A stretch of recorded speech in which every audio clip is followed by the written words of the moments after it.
welcome to the Aces Up Your Sleeve podcast. I am Cade, And I'm Sabrina.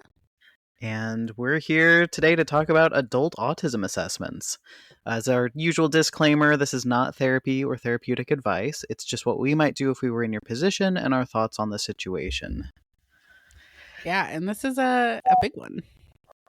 Now, Sabrina and I were chatting a little bit before we hit record, and we both have not really had an actual full autism assessment done in the way that probably these question askers mean. But I definitely had like a full ADHD assessment. So they are different and can be similar in some ways as well. Yeah, especially, as we talk about this first question, if we're looking at the emotions side, sometimes those assessments, regardless of what they're checking for or what the results are, can bring up a lot of different emotions for people. And sometimes those emotions are delayed. So, Yeah. So our first question is, how can I prepare myself emotionally before and after my autism assessment? And I think what's hard about this is like after is really going to depend on how during goes. Yeah, let's start with the before. That might be easiest. For sure. So, Yeah. I don't. Do you work with a lot of folks who are going to get adult assessments from another provider? I have, yeah.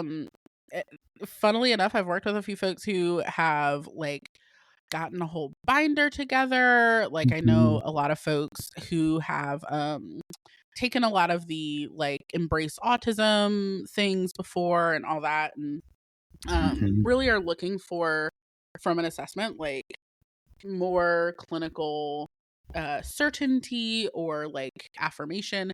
What can be hard is that they don't always find it, right? Because like there is just kind of an aspect of like, okay, but what if they were wrong? What if I tricked them? All of those Yeah. types of things. And so you know, go ahead.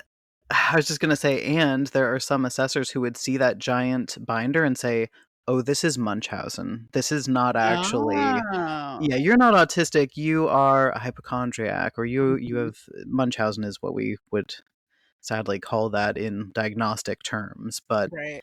people who are just like, well, this is not actually autism because you had the wherewithal to pull together the binder, or because you're coming in here so prepared, you're seeking this diagnosis as if we would get some sort of benefit from having it.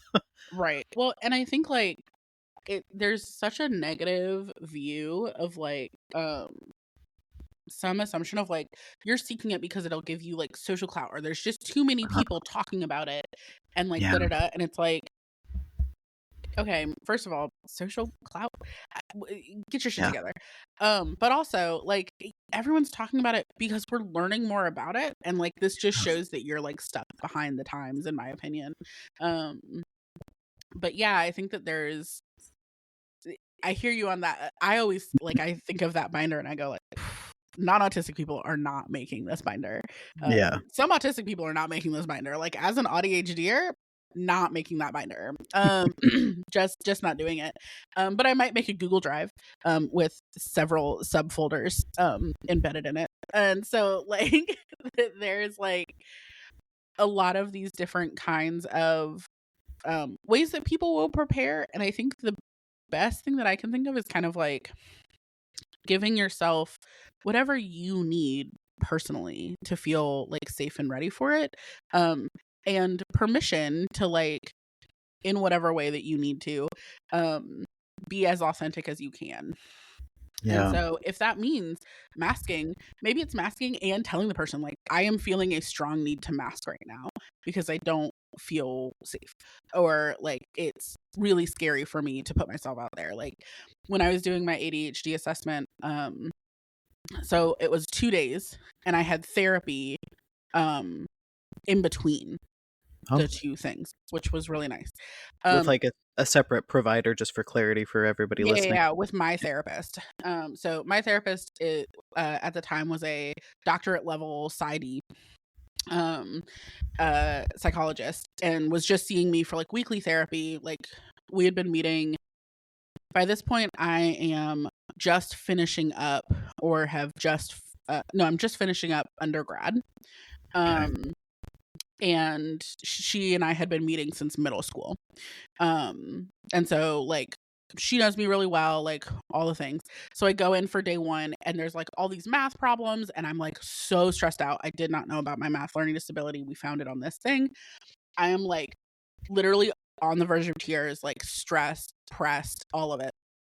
And I'm telling her about it. And she goes, "That's important information for your assessor to know. Like, I know it's scary. I Yeah. know you don't know her, but like that sense of pressure that you have is part of the assessment. She needs to have that information. If you feel like crying, like you can hold it back if you need to, but it's also okay if you do cry. Like all of this is information for her." And so, yeah, like kind of thinking of every experience you have throughout the process as grist for the mill. Yeah. Yeah, and a good point, like, logically as well, I think on Upping the Ante, we'll cover a question asking, it was thousands of dollars, XYZ.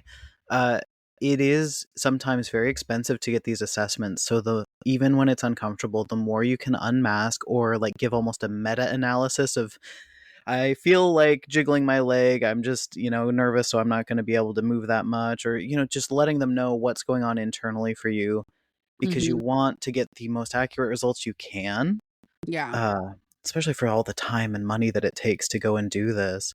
However, the caveat there is not every Mhm. assessor is actually as well versed as they say they are, Yes. which we'll talk about that in a minute with how do you find an affirming assessor. But for that emotional preparedness, like trying to pre-plan if I don't hear what I know to be the truth about myself, like if I'm sure I'm autistic or I am like counting on that yes at the end of this and I'm not going to get that, how am I going to cope with that? Who can I Mhm. talk to about it, or how can I like prepare my room so when I get home I can just curl up in bed or watch a movie over and over, whatever you need to do to re-regulate. Mhm. And especially like to like maybe talk to trusted people who can affirm you or who can um like offer you emotional support, or like that there's different people are going to be different ways, right? I am not an introvert. Being alone after something like that would wreck me. I would just get stuck in like the swirls of my brain. And so that's where like, okay, I need to have people on call. I might even plan an intentional like hangout with a really trusted, safe friend, who I might even prep them and say like, "Hey, there's a chance I'll want to talk about this and there's a chance I won't. Can you be okay either way?" And just like kind Yeah, of ready on deck, you know? that's a great idea. Yeah. Yeah, and keeping in mind too that whatever that assessor says, it's one human's opinion. I know social Mhm. media makes it seem like, oh, everybody's just getting an autism and ADHD diagnosis these days. Not actually true. It is still Right. more likely that you will be misdiagnosed than walk out of there with that diagnosis. Right. And that there is also a chance that you may or may not actually be autistic and that that's okay as Mhm. well. Um, I think the hard truth that like really kind of sucks is like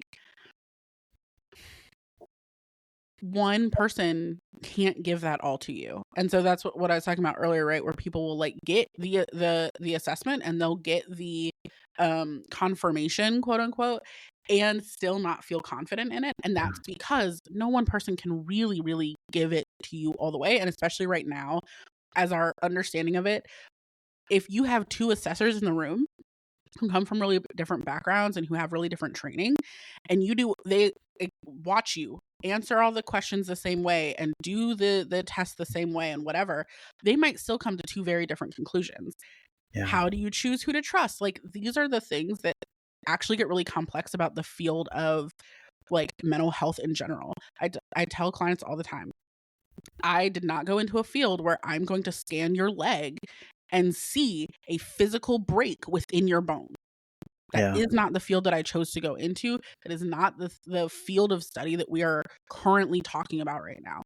We're talking about something really amorphous and like Yeah. wispy and all these things. And so, anyone who's trying to sell you a bill of goods of I can give you a 100% absolutely accurate, they're selling you bullshit.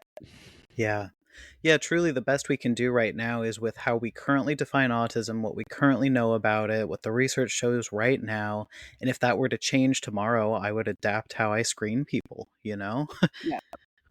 Exactly. And a lot of people do not stay up to date. Most continuing education folks only need somewhere between, I think the lowest is 12 to the most. Actually, I don't know for the medical field. It could be close to 100 in some professions of hours of continuing education every year or 2 years.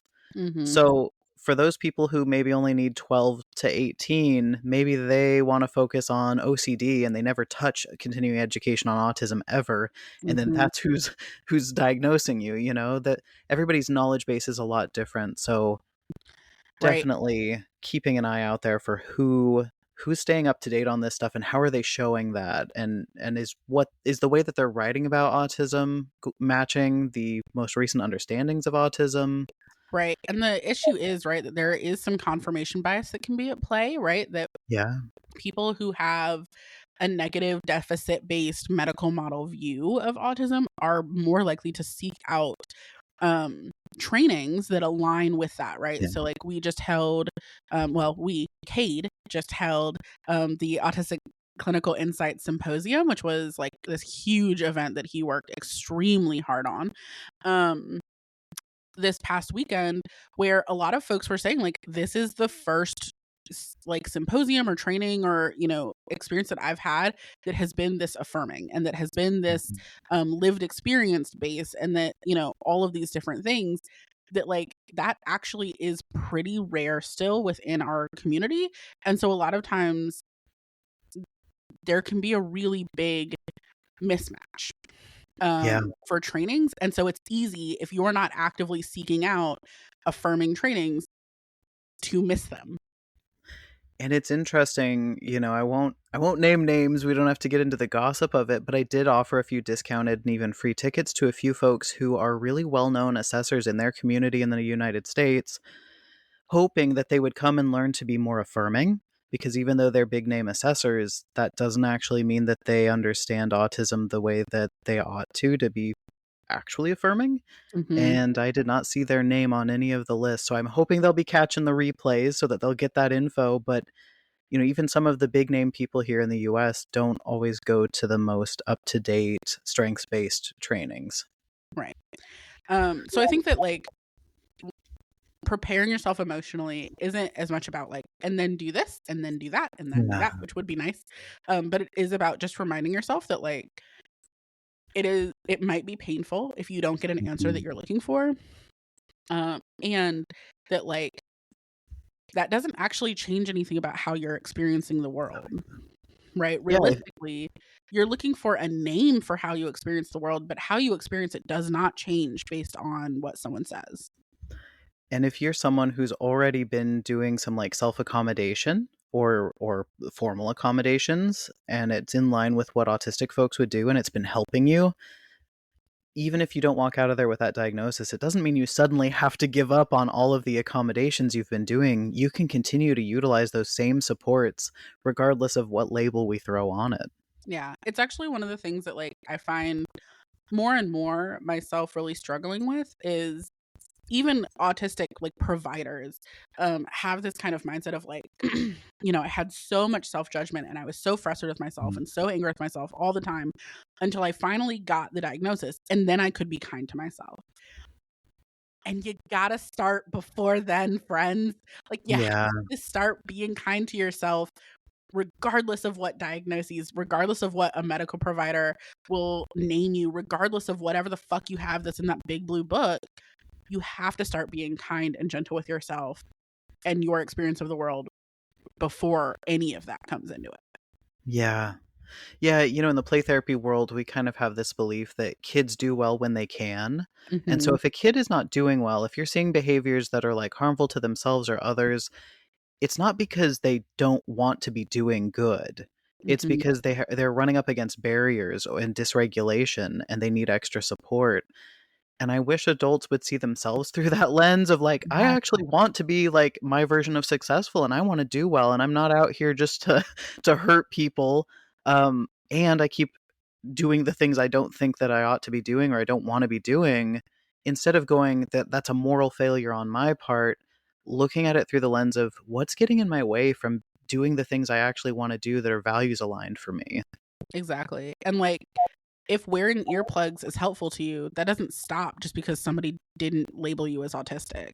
That Yeah. can be true regardless of like what diagnostic labels. We didn't used to have diagnostic labels. We might someday go back to a time when we don't have them again, and it will not change that if earplugs are helpful to you, then they are helpful to you.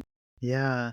Yeah, it doesn't suddenly like, okay, if you've got the autism diagnosis, then wearing earplugs would make sense to us, so there's no value judgment. But if you don't, then you're a baby with sensitive ears. Like, that's not how that works at all. Your ears are sensitive, and that's fine. That's a But it neutral thing. right, and it is how a lot of people view it, is like, it is Yeah. only valid if I struggle with communication if I'm autistic. It is only valid if I need extra time to kind of figure my stuff out if I'm autistic, and it's like, no, those things are valid regardless because they are your needs, Yeah. and having a name for it can help you build a community around that, but you can build a community without that as well. Yeah. I think the other piece too about emotions after the assessment that we should touch on is that sometimes there's two main ones I hear about, and I think Patrick talks about it on the All The Things grief Private and relief. Practice. Yeah, yeah, grief and relief. You know, sometimes it's the grief of like, why did no one catch this sooner? Because then I could have been better supported, or Mhm. wow, no one in my life paid attention, and I was struggling this long. Um, it could be, how did I not recognize the differences in myself sooner? The grief of like looking at yourself through that horrible values judgment lens for so long. All sorts of things bring grief. Are there any you can think of, or any that come more with the ADHD piece? Um, so I know, especially like once folks get on meds that are helpful, a lot of Mm-hmm. times there is a lot of grief around like, oh my God, my life could have been this easier. What could I have done? Like I know for me, learning that I had a math learning disability, Yeah. um, if I had known that, I might have actually gotten my like minor in business, which actually would be helpful to me right now as the director of operations for a local practice in North Carolina. Um, and so it's like, but I stopped because I couldn't figure out why the math part was so hard to me. And it was so overwhelming and like emotionally distressing. And I didn't have any accommodations and all those things. And so, like, I think that that's, like you said, one of the biggest points of grief. I think another one can also just be like, it's a disability for a reason. And like, Yeah. there are some things that, like, if we lived in not a neuronormative world, that may or may not still be disabling. But Yeah. there are also some things that would just be disabling regardless. Um, and I think that like it's okay to also have some grief over like, oh shit, like I can't work myself out of this. There isn't going to be a magic pill. There isn't going to be like that's not how autism works. But it is how some other things work. And so it's like, oh, I have a thing that doesn't have a treatment. Like there isn't anything wrong with me, but also that means that like my life is just going to be this hard. Yeah. And like I can make accommodations for myself and I can try to like make things easier for myself and oh, this is just how hard my life is. And I do think that that has some grief with it. Yeah, yeah, that resonates with some things I've heard from friends where they went for their ADHD evaluation and they walked out as an ADHDer. Mhm. And they were like, well, shit, I was hoping that the pills would help everything. And now I'm going to have to figure out, where does the medication actually support me, and where may I need to strengthen some skills, and where may I just always need accommodations. Right. Like I'm gonna talk a little shit on Patrick here because he won't listen. And we love him. Um, but he works really hard to like deal with his shit, but as an ADHDer, his system hates stillness and he's so Mm, burnt out and he talks about it a lot on his page. And like that tug of war isn't a thing that's ever going to go away for him. Like that's just yeah, how it feels, right? Is like and I know from my own experiences of burnout, like the ADHD doesn't give a fuck. It does yeah, not care. It wants stimulation, it wants interest, and it wants those things on the things it wants and nothing else. Fuck you. yeah, And that like there can be some grief in that, like, oh, I'm never gonna slow down. That's yeah. never gonna be a part of my life. Or if I do, it will be like pretty uncomfortable. Which is Yikes. a great point too for the grief that comes sometimes with oh, everything people critiqued me for is actual like inherent traits of myself, my brain, my body. You Mhm. know, if you've got a partner who's begging you like make time for us and the kids, like what do you slow it down, you don't always have to be starting the new project and you're like, "Oh my gosh, this actually through this lens it's been part of my neurotype all along to do these things and I've been trying to balance and struggling." Like on the one hand it gives you a great new lens to look at it through to brainstorm some things and a new lens for your hopefully partner to understand you better and why it's so hard to slow down or to make as much time as they might think is needed or expect from you. So it could Mhm. help manage expectations, but there could also be that grief when you're sitting there thinking, well, everything that these people in my life have complained about are part of the diagnostic criteria for ADHD and or autism. Mhm. Yeah. Yeah. I think that there's a lot of things, and it's kind of like other forms of grief where there's just no wrong way. And that's Yeah. important to remember too. Like you're going to feel how you feel, and like fighting that feeling won't make it less. So like maybe try not to fight it. And just like feel how you feel, take the time that you need. There for the most part, it's unlikely that there is some kind of rush. You know, like you may be trying to get work accommodations or something. And I will also say, as a person who has gotten lots of people work accommodations in lots of different circumstances and accommodations at school, um, autism is not actually the only thing that can get you that, right? And so, um, Mhm. you know, just try to like, ugh, I get so tired of this. Like, try to hold some space for yourself. Um, it's a lot. Yeah. As we're continuing on to, I'm realizing like our listeners are not they're not in our loop. They may not know who Patrick is, so Oh, maybe we should add Patrick's info to the show notes. Patrick's got what two different podcasts. hmm. One is private, all things private practice, where he helps therapists with their private practice stuff and usually interviews folks. Yep. And then And the Gabe was just other, on that recently. yep, yeah, Yeah. maybe we can link our episodes in the show notes. And then the other one is it Divergent It's Conversations? Divergent Conversations, and that's with Megan Anna Neff and Patrick Casale. And yeah, that one is more like Patrick is ADHD. I think Megan Anna is just autistic, and they talk all things autism and ADHD and neurodivergence. And if I'm remembering right, they were both diagnosed a little later in life, right? Yes. Hmm. Yeah. Yeah. So if you're listening to this episode because you're in the same boat of like gonna go get an assessment as an adult, their podcast might be a great one to tune into as well. For sure. For sure. Um, And then the relief piece, we didn't touch on that yet. So the other common emotion is like the oh my gosh, thank goodness. yeah. Yeah, I think for a lot of folks, like there's a lot of buildup that happens. Like you put a lot of time and effort into this and a lot of fucking money into it. Um, and it can feel so nice to like have your suspicions confirmed, Mhm. kind of in like what we think of as like the gold standard way. Yeah, and I know for some people the relief comes from too as you've been learning about autism and you're like, I think this might be me, the more things that you like tick the checkbox on, you're like, this is making sense. And when you Hmm. go in and that assessor says, you know, clinically I see it too, it just feels so affirming. And on the flip side, when the clinician goes, actually, I think it's XYZ, it can feel so unaffirming. Yes, and I think that can lead us into that next question that we have of like, how do I find an affirming assessor? Yeah. Because it can really be make it or break it sometimes. And if you're going to spend thousands, spend it well. Yeah. Yeah, and I know we've kinda touched on some of it, you know, talking about the training that they've got, how they talk about, autism. So this question was, how do I find an affirming assessor? What do I look for on their website or in their office? So on their website, I would be looking for, like, identity first, you know, autistic people, not so much the, person first language of the clients on the spectrum or Hmm. people who have autism. Those things are quite a bit outdated at this point. You'll see most affirming people using autistic first. I also think that you will likely find folks who have no references to puzzle pieces, Hmm. even if they like puzzle pieces. Um, that Yeah. usually is something that a lot of affirming folks know to stay away from because of like some connotations with some really hurtful and harmful Organizations. organizations. Yeah, thank you.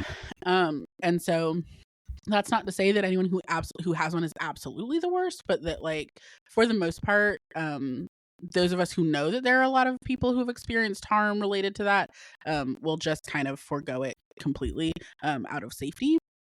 Yeah. Uh, Most of us instead would have like a gold infinity symbol or a rainbow infinity symbol for neurodiversity. or just kind of like rainbows in general. I think there's also going to be a good amount of like, um, hey, like we recognize that there can be folks who are overlooked because of this, that, or the third. Like I'm thinking, Mhm.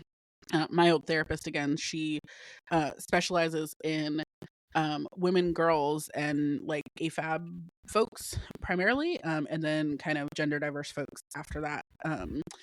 And so she has like a whole little blurb about like, you know, you won't be told you're not autistic just because you have friends here. You won't be told that Mhm. you're not autistic just because you can speak or make eye contact. Like that's not like some of those kind of reassurances. I think a lot of affirming folks go out of their way to add because they have seen how hurtful those can be. Yeah, absolutely. And you might even be able to email like the assessor's office if they got like a front desk or if they offer a consult call, like a free brief, 10-15 minute thing. And that's where you could really get a feel for how do they talk about autistic people. When you Hmm. ask about like where they've gotten their training, do they say something more like the MIGDAS versus the ADOS, which is kind of an outdated, especially for adults, assessment? Um, Which one? So, just for extra clarity, which one are yeah, folks looking for versus not for?